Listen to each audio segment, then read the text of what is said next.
गेहूं के साथ साथ घुन भी पी जाते हैं जुम्मन मियाँ, दुम दबा के। नाग हूं मैं, नाग, काला नाग। मेरी जान डर मत, मैं कुछ नहीं करूंगी, मैं कुछ कर ही नहीं सकती। 80 और 90 दशक का दौर बॉलीवुड फिल्म इंडस्ट्री के लिए एक सुनहरा वक्त था। इस समय बहुत से कलाकारों को एक नई पहचान मिली। अच्छे गीत, संगीत और अच्छे संवाद तथा अच्छी कहानियों पर आधारित सैकड़ों फिल्में सुपरहिट साबित हुई। इसी दौर में बॉलीवुड फिल्म इंडस्ट्री में एक ऐसे कलाकार की एंट्री हुई जिसकी न तो कोई अच्छी कदकाठी थी, न ही कोई अच्छी पर्सनालिटी थी, लेकिन ये आदमी अभिनय से अच्छी तरह परिचित था, क्योंकि बचपन से ही रंगमंच में रोल करने का शौक था। थिएटर से बॉलीवुड में एंट्री करने के बाद इस व्यक्ति ने अपने अदाकारी से तहलका मचा दिया था। दोस्तों, हम बात कर रहे हैं दिग्गज विलेन और comedy king actor Sadashiv Amrapurkar की। सदाशिव अमरापुरकर की तारीफ उस वक्त के जाने माने विलेन भी करने को मजबूर हो गए थे।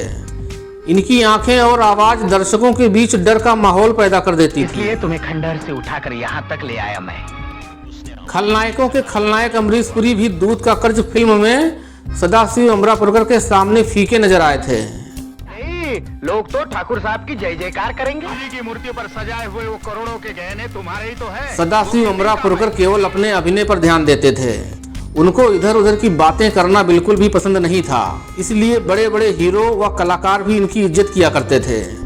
दोस्तों, अपनी शानदार एक्टिंग के कारण इन्होंने अपनी पहली ही फिल्म अर्धसत्य में अमरीश पुरी और ओम पुरी जैसे एक्टर्स के होते हुए भी बेस्ट सपोर्टिंग एक्टर का अवार्ड अपने नाम किया था।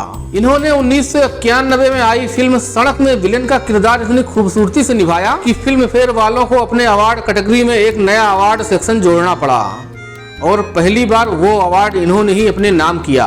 हम लोग मर्द नहीं हुए तो क्या हुआ है? तेरे जैसे 5 मर्दों की ताकत है इसमें। बोल बोल, क्यों आया तो तू यहाँ पर? और तुम? सदाशिव अमरापुरकर अभिनय के अलावा समाज सेवा भी किया करते थे, इसीलिए ये अपनी समाज सेवा के लिए भी जाने जाते थे। दोस्तों, सदाशिव अमरापुरकर का जन्म 11 मई 1950 को महाराष्ट्र के अहमदनगर शहर के पास अमरापुर गांव में हुआ था। ये एक ब्राह्मण परिवार में जन्मे थे। इनका बचपन का नाम गणेश कुमार था और इनके दोस्त इन्हें तांत्या कहते थे। 15-16 साल की उम्र में जब इन्होंने नाटकों में किरदार निभाना शुरू किया तो वहां इनको सदाशिव बोला जाने लगा। इसके बाद इसी में अपने गांव का नाम भी इन्होंने जोड़ लिया और बन गए सदाशिव अमरापुरकर। बचपन में इन्हें क्रिकेट खेलना बहुत ही पसंद था और ये इस क्षेत्र में बहुत आगे जाना चाहते थे, लेकिन ऐसा ना हो सका। इन्होंने अपने अभिनय से कई नाटकों में अवार्ड भी जीता। फिर इनकी रुचि थिएटर में बढ़ती चली गई। महाराष्ट्र थिएटर जगत में इनके नाम का सिक्का चलने लगा। 1983 में इनको फिल्म अर्धसत्य में काम मिला। इस फिल्म के बाद इनके पास फिल्म निर्माताओं की लाइन लग गई। 80 के दशक में दूरदर्शन पर प्रसारित होने वाले शो राज से स्वराज तक में इन्होंने लोकमान्य तिलक जी का रोल किया। भारत एक खोज में इन्होंने महात्मा फुले जी का रोल निभाया। अगर कुछ लोगों को ये मानने में परम आनंद होता है कि वेदों का निर्माण ईश्वर ने किया है तो वो खुशी से अपना भ्रम पाला करें। हेरम शास्त्री, आप हमारे साथ न चलकर देश को डुबो रहे हो। समाज परिवर्तन के माहौल को अभी आप रोक नहीं पाएंगे और अगर रोकने की कोशिश की तो समाज आपको निगल जाएगा पूरा के पूरा। सदाशिव अमरापुरकर ने 300 से ज्यादा छोटी बड़ी हिंदी व मराठी फिल्मों में काम किया। इनके द्वारा निभाए गए कई रोल काफी चर्चित भी रहे। की तकदीरें तो हम लिखते हैं हम, और इसलिए तेरी तकदीर में आज हमने ये कफन लिख दिया है। आज रात को शादी मनाना, लेकिन सड़क की महारानी को कौन भूल सकता है। और नाम महारानी। डर मत, मैं कुछ नहीं करूंगी, मैं कुछ कर ही नहीं सकती। जानती हो क्यों? क्योंकि मैं आधा मर्द हूँ और आधी औरत।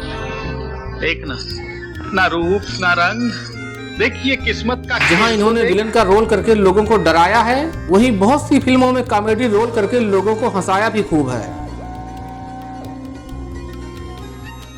नहीं मादर भगत, इतने दिन तक फिल्मी हीरो की आवाज निकालते निकालते तू मुझे परेशान करता रहा। भाग गए, मेरी नौकरी लफड़े में। कपड़ा काय को उतारा? सदाशिव अमरापुरकर रियल लाइफ में बहुत ही सरल स्वभाव के थे। फिल्मों में एक्टिंग करने के बाद जो पैसे इन्हें मिलते थे उसमें से ज्यादा पैसा ये समाज सेवा व जरूरतमंदों में खर्च कर दिया करते थे। इन्होंने अपने दौर में सभी बड़े कलाकारों के साथ काम किया और तमाम हिट फिल्में देकर बॉलीवुड में जो योगदान दिया है उसे कभी भुलाया नहीं जा सकता। मेरी अदालत से एक रिक्वेस्ट है कि मुझे एक बुलेट प्रूफ जैकेट और एक हेलमेट दी जाए। हो सकता है कि बयान देने के दौरान कोई गोली आकर मेरे खोपड़ी में घुस जाए और मेरा रोल विटनेस बॉक्स में खत्म लेकिन हो जाए। कुछ समय बाद 60-62 वर्ष की उम्र में सदाशिव अमरापुरकर बीमार रहने लगे। इस कारण फिल्मों में काम करना लगभग बंद ही हो गया। लेकिन इन्होंने थिएटर में काम करना नहीं छोड़ा, क्योंकि थिएटर ही इनकी जिंदगी थी। सदाशिव अमरापुरकर की आखिरी फिल्म 2013 में आई थी, बॉम्बे टॉकीज। इस फिल्म में ये एक कैमियो में नजर आए थे। जानती हो मुझे तुम्हारी जान जान से भी ज्यादा प्यारी है, लेकिन तुम नहीं जानती शांति। 3 नवंबर 2014 को फेफड़ों के कैंसर के चलते कोकिलाबेन धीरूभाई अंबानी हॉस्पिटल में सदाशिव अमरापुरकर की इलाज के दौरान मृत्यु हो गई। इनके पार्थिव शरीर को मुंबई में भाई दास हॉल में शांति प्रार्थना व अंतिम दर्शनों के लिए रखा गया था, ताकि बॉलीवुड इंडस्ट्री के इनके दोस्त व साथी कलाकार तथा अन्य लोग जिन्होंने इनके साथ कभी काम किया था, ये सभी आकर अंतिम दर्शन करके श्रद्धांजलि देंगे। 5 घंटे बीत जाने के बाद भी फिल्म इंडस्ट्री से कोई नहीं आया। फिल्म इंडस्ट्री से केवल रजा मुराद और डायरेक्टर गोविंद निहलानी ही इनके अंतिम दर्शनों के लिए पहुंचे थे। इसके बाद शाम होने लगी और उनके शव को उनकी इच्छा के अनुसार अहमदनगर में लाकर अंतिम संस्कार कर दिया गया। सोचने वाली बात है कि जिस अभिनेता ने अपने दौर के लगभग हर स्टार के साथ काम किया, एक से बढ़कर एक यादगार रोल निभाए, साथ ही कई अवार्ड भी जीते, लेकिन फिल्म इंडस्ट्री के लोगों ने इनके अंतिम दर्शन के लिए थोड़ा वक्त भी नहीं निकाला। दोस्तों, भले ही फिल्म इंडस्ट्री व बड़े बड़े अभिनेता इन्हें याद करें या ना करें, लेकिन इनके चाहने वाले लोग इन्हें हमेशा ही ये याद करते रहेंगे। फिल्मों में इनके अभूतपूर्व योगदान के लिए इनका नाम हमेशा इज्जत से लिया जाता रहेगा। दोस्तों, अगर आपने भी 80 व 90 का दौर देखा है तो आप बहुत ही खुशनसीब हैं। लोगों के अंदर फिल्में देखने की दीवानगी इस कदर हुआ करती थी कि कुछ भी करके पैसा जोड़कर सिनेमा हॉल पहुंच ही जाते थे। दोस्तों, अगर आपके पास भी सदाशिव जी के बारे में कोई जानकारी है तो कमेंट में जरूर बताएं। और सदाशिव अमरापुरकर की आपको कौन सी फिल्म पसंद है या उनका कोई फेमस डायलॉग जो आपको याद हो, कमेंट में जरूर बताएं। धन्यवाद। कुत्ते कुत्ते पालते हैं, शेर शेर पालते हैं।